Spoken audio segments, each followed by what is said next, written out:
नमस्कार दोस्तों, हम बात करने वाले हैं एसएससी जीडी 2025 में 17 फरवरी की फर्स्ट शिफ्ट में आए हुए जितने भी जीके और जीएस के प्रश्न हैं उन सभी के बारे में आप सबकी जानकारी के लिए बता दूं कि यार सारे के सारे क्वेश्चन एकदम ऑथेंटिक हैं। तो ठीक है, इस बात की चिंता मत कीजिए, लेकिन उससे पहले अगर वीडियो पर पहली बार आए हो ना तो वीडियो को एक लाइक दबा दीजिए और जो चैनल है ना उसे सब्सक्राइब कर दीजिए। यार आपके एक सब्सक्राइब से बहुत मोटिवेशन मिलता है, तो यार सब्सक्राइब कर दो। ठीक है, तो चलिए शुरू करते हैं। गाइस, हमारा पहला क्वेश्चन है कि शास्त्रीय सत्य धर्म पुस्तक के लेखक कौन है।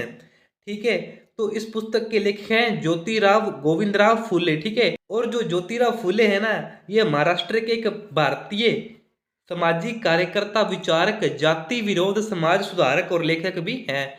तो गाइस, हमारा नेक्स्ट क्वेश्चन है कि स्त्रियां नृत्य किस राज्य का है। तो आपकी जानकारी के लिए बताऊं ना, इस शिफ्ट में 5 से 6 क्वेश्चन ऐसे हैं ना जो मैंने आपको कल की वीडियो में बता दिए थे। ठीक है, अब जिस भी भाई ने कल की वीडियो देखी होगी ना, अगर नहीं देखी तो अभी जाके देखो। 5 से 6 क्वेश्चन ऐसे हैं वहीं आए हैं डिट्टो। ठीक है, उनमें से ये क्वेश्चन भी एक है कि स्त्रियां नृत्य किस राज्य का है। ये असम का शास्त्रीय नृत्य कल ही मैंने बताया। ठीक है, और यह नृत्य भक्ति और रहस्यवाद से जुड़ा हुआ है। स्त्रीय नृत्य सुंदर आंदोलन, जटिल फुटवर्क और अभिव्यंजक हाथ के इशारे के साथ शामिल है। तो मतलब ये इसमें जो डांस किया जाता है ना उसके बारे में लिखा हुआ है। गाइस, हमारा नेक्स्ट क्वेश्चन है कि वर्तमान में 25वें चुनाव आयुक्त कौन है। तो ये क्वेश्चन ना कल ही बताया। ठीक है, तो अगर आपको विश्वास नहीं है ना, कल की वीडियो खोलना जाके उसमें देखना कि कल ही बताया अभी कि ज्ञानेश्वर कुमार ने 15 मार्च 2024 को भारत निर्वाचन आयोग में निर्वाचन आयुक्त का जो पदभार संभाला है। ठीक है, और इनके पहले कौन थे, तो इनके पहले जो 24वें चुनाव आयुक्त थे ना वो थे राजीव कुमार। ठीक है, तो ये पॉइंट भी आपको याद रखना है। हमारा नेक्स्ट क्वेश्चन ये भी वही क्वेश्चन है जो कभी कल ही बताया। ठीक है, कि दिल्ली की मुख्यमंत्री कौन थी 2024 में, तो वो थी आतिशी। ठीक है, तो आप सभी तो जानते हैं, लेकिन अभी तो बीजेपी की सरकार आ गई है वहां पर। तो पहले आतिशी थी और ये दिल्ली की 17वीं मुख्यमंत्री थी। ठीक है, ये पॉइंट आपको याद रखना है। हमारा नेक्स्ट क्वेश्चन है कि सोनल मानसिंह को पद्म विभूषण कब दिया गया था। तो सोनल मानसिंह, जिनका जन्म 30 अप्रैल 1944 में, एक भारतीय शास्त्रीय नृत्यांगना और भरतनाट्यम ओडिसी नृत्य शैली के जो गुरु हैं, उन्हें भारत के राष्ट्रपति द्वारा राज्यसभा का सदस्य बनने के लिए नामित किया गया। उन्हें 1992 में पद्म भूषण और 2003 में पद्म विभूषण से सम्मानित किया गया। हमारा नेक्स्ट क्वेश्चन है कि दक्षिण भारत में सबसे कम साक्षरता वाला राज्य कौन सा है। तो वो है आंध्र प्रदेश। और सबसे ज्यादा साक्षरता वाला राज्य कौन सा है, तो वो है केरल। ठीक है, ये पॉइंट आपको याद रखना है। अगर पूछे कि पूरे भारत में सबसे कम साक्षरता दर कहाँ की है, तो वो है बिहार की। ठीक है, और सबसे ज्यादा तो है केरल की। तो भाई ये पॉइंट तो आपको याद रखना ही पड़ेगा, मोस्ट इंपोर्टेंट है। हमारा नेक्स्ट क्वेश्चन है कि 74वां जो अनुच्छेद है ना उससे रिलेटेड एक क्वेश्चन आया हुआ था। तो 74वें अनुच्छेद में क्या है कि मंत्री परिषद के गठन के बारे में बताया हुआ है। अनुच्छेद 75 में मंत्रियों की नियुक्ति, कार्यालय, जिम्मेदारी, शपथ, योग्यता, वेतन भत्ते जो भी है ना उसके बारे में बताया गया है। अनुच्छेद 77 में बताया गया कि भारत सरकार के कार्यों के संचालन से जुड़ी हुई बातें। अनुच्छेद 78 में कि प्रधानमंत्री के कर्तव्यों के बारे में बताया हुआ है। ठीक है, एक क्वेश्चन हमारा आया हुआ था अनुच्छेद 46 से कि अनुसूचित जाति, जनजाति और अन्य कमजोर वर्गों के शैक्षिक और आर्थिक हितों को बढ़ावा देना। ठीक है, तो ये आया हुआ था एक क्वेश्चन।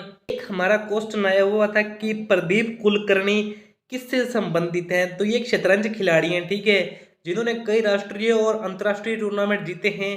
2022 में इन्हें अर्जुन पुरस्कार से सम्मानित किया गया है, जो खेलों के लिए सर्वोच्च सम्मान है। ठीक है, तो ये पॉइंट आपको याद रखना है। हमारा नेक्स्ट क्वेश्चन है कि 5वीं पंचवर्षीय योजना का उद्देश्य क्या था। तो यह योजना 1974 से 78 के बीच में चली और इसका जो मुख्य उद्देश्य गरीबी उन्मूलन और न्याय पर जोर दिया गया था। इस योजना के जरिए कृषि उत्पादन और रक्षा में आत्मनिर्भरता हासिल करने का मकसद था। ठीक है, और हमारा नेक्स्ट क्वेश्चन आया हुआ था कि 250 से 300 मिलियन साल पहले कौन सा महासागर विकसित था। तो वो था टेथिस महासागर, जो कि लगभग माना जाता है कि 250 से 300 साल पहले विकसित हुआ था। ठीक है, हमारा नेक्स्ट क्वेश्चन है कि 2023 के एशियाई खेलों में ध्वजवाहक कौन था। तो ध्वजवाहक थे हरमनप्रीत सिंह और लवलीना बोरगोहेन। ठीक है, ये दोनों हांगजाऊ में आयोजित इस महाद्वीपीय टूर्नामेंट के उद्घाटन समारोह में शामिल हुए थे वहीं समापन समारोह में भारतीय पुरुष टीम के गोलकीपर PR श्रीजेश ने भारत का ध्वजारोहण किया था। ठीक है, और कुछ और इंपॉर्टेंट फैक्ट जान लीजिए, जैसे कि धनराज पिल्ले ने 1998 और 2002 में ध्वजवाहक रहे, ज्योति सुनीता कुल्लू 2006 में, गगन नारंग 2010 में, सरदार सिंह 2014 में और नीरज चोपड़ा 2018 में ध्वजवाहक रहे थे। ठीक है, तो यह पॉइंट आपको याद रखना है। हमारा नेक्स्ट क्वेश्चन है कि ऋग्वेद में किस नदी का उल्लेख नहीं है?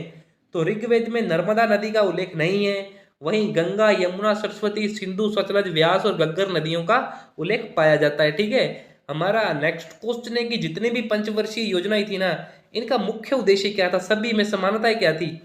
तो भारत में पंचवर्षीय योजना का मुख्य उद्देश्य देश के लोगों को आर्थिक और सामाजिक विकास को बढ़ाना। इन योजनाओं के जरिए देश में रोजगार के अवसर पैदा किए गए, गरीबी कम की गई और साक्षरता बढ़ाई गई। ठीक है, हमारा नेक्स्ट क्वेश्चन है कि नगर पालिका और पंचायत के चुनाव किसके द्वारा आयोजित किए जाते हैं? तो यह राज्य चुनाव आयोग होता है ना, उसके द्वारा आयोजित किए जाते हैं। ठीक है, हमारा नेक्स्ट क्वेश्चन है कि असम में फसल कटाई के दौरान कौन सा त्योहार मनाया जाता है? फसल कटाई के समय माघ बिहू और काती बिहू जैसे त्योहार मनाए जाते हैं। माघ बिहू को बोगली बिहू भी कहा जाता है। तो मेनली अगर आपसे पूछे ना, तो वहां आपके ऑप्शन में बिहू दिया होगा, तो वही राइट ऑप्शन होगा। ठीक है, हमारा एक क्वेश्चन आया हुआ था कि मिल्क ऑफ मैग्नीशिया किसे कहा जाता है? तो मिल्क ऑफ मैग्नीशिया तरल में ठोस कोलाइड प्रकार के कोलाइड का उदाहरण है। मिल्क ऑफ मैग्नीशिया पानी में MgOH2 का एक निलंबन है। ठीक है, और एक हमें क्वेश्चन आया हुआ था कि लंदन ठुमकदा गाने की सिंगर कौन थी? तो ये तो हमें मिल नहीं पाया। अगर आपको इसका राइट आंसर पता है ना, तो कमेंट बॉक्स में जरूर बताइएगा। बाकी अगर वीडियो अच्छी लगी ना, तो वीडियो को एक लाइक दबा दीजिए और जो चैनल है ना, उसे सब्सक्राइब कर दीजिए यार। आपके एक सब्सक्राइब से ना बहुत मोटिवेशन मिलता है। और बाकी यार, अगर आपको PDF चाहिए ना, तो जो टेलीग्राम चैनल का लिंक है ना, वो कमेंट बॉक्स में पिन है। ठीक है, उसे ज्वाइन कर लो और PDF डाउनलोड कर लेना, या कमेंट में कर दो कि भैया PDF सेंड कर दो, तो हम आपको टेलीग्राम चैनल का लिंक दे देंगे, आप ज्वाइन हो जाना। ठीक है, बाकी यार सब्सक्राइब जरूर करना। Thank you.